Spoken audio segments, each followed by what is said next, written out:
So what is Agenda 21? Well, it's easy. Agenda 21 is a comprehensive, this according to the United Nations website, a comprehensive plan of action to be taken globally, nationally, and locally by organizations of the United Nations system, governments and major groups in every area in which human impacts on the environment. Now, where is that? Every area where humans impact the environment. Answer? Everywhere, in everything. Now, how do they plan on funding such a massive effort? Easy, according to the UN website.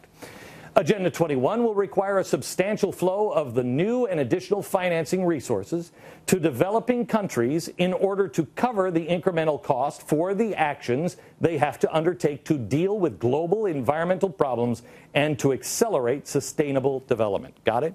So it's going to keep growing and growing and growing, and there's going to have to be more and more money from rich countries going to poor countries.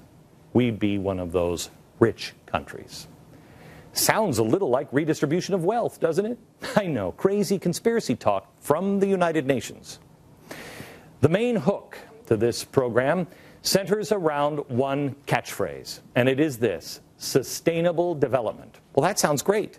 And I want you to know, most of the people in your local areas think that that's fine. And I do too, if it was just that. Hey, we want to be able to sustain development. Yes. However, they don't know what's behind sustainable development. According to the UN website, again, sustainable development, development that meets the needs of the present without compromising the ability of future generations to meet their own needs. Well, don't we have to be kind of a prediction king to be able to do that?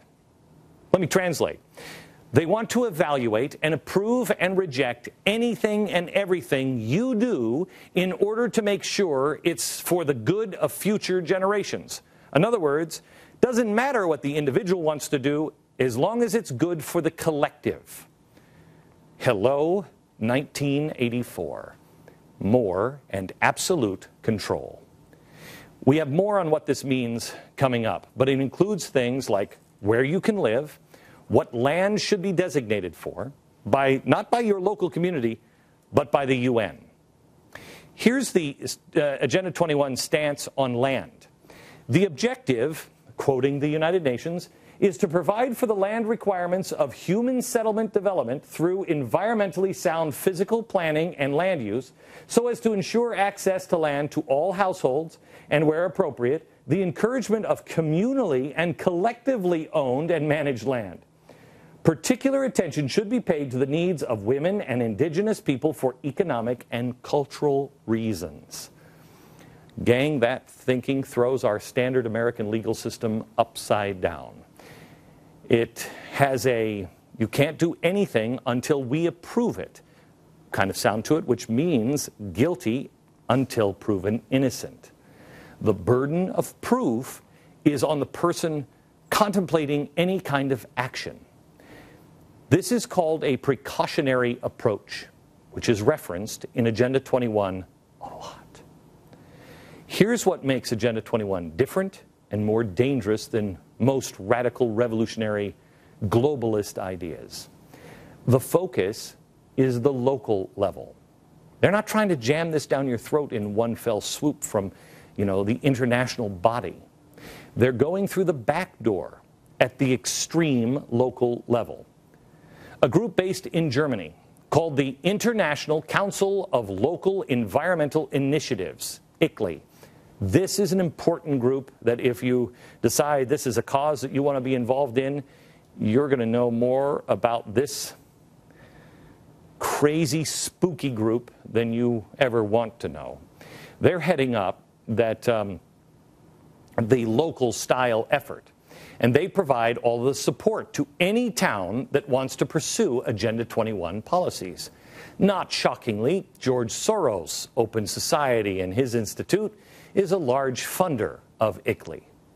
Due to the crafty and benign nature of the Agenda 21 pitch, which basically amounts to save the earth type message, let's be good to the land.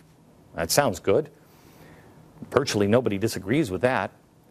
Because of that, American cities are falling prey in record numbers to the scam. Even my great state of Texas, in Austin, despite the plea from someone opposing the rewilding plans. Watch this. Amongst the stated objectives of Agenda 21 is the rewilding of America through the Wildlands Project. This project would remove human beings from over half of the land in America and deem these areas core wilderness zones. Regardless of where your family farm once was, human beings will not be allowed to set foot in these areas. There would also be highly controlled and monitored buffer zones around these areas in which travel would be severely limited. Do you notice that the main color in that map was red? That's from ICLEI, and those are areas humans will not be allowed in. It's why they are gobbling so much land in the West. In Austin, Texas, they voted 7-0 in favor of the plan. In Texas. California, not surprisingly, is all in with Agenda 21. In Los Angeles County and 5 other Southern California counties, they're calling for more than half of all new housing to be, quote, concentrated in dense so-called transit villages, with much of it at even higher 30 or more units per acre. In other words, it's a war on future suburbia. You want to buy a house an hour outside of town with an acre or two for the family? Good luck. If your area is following Agenda 21, it will not be allowed. This is just the tip of the iceberg.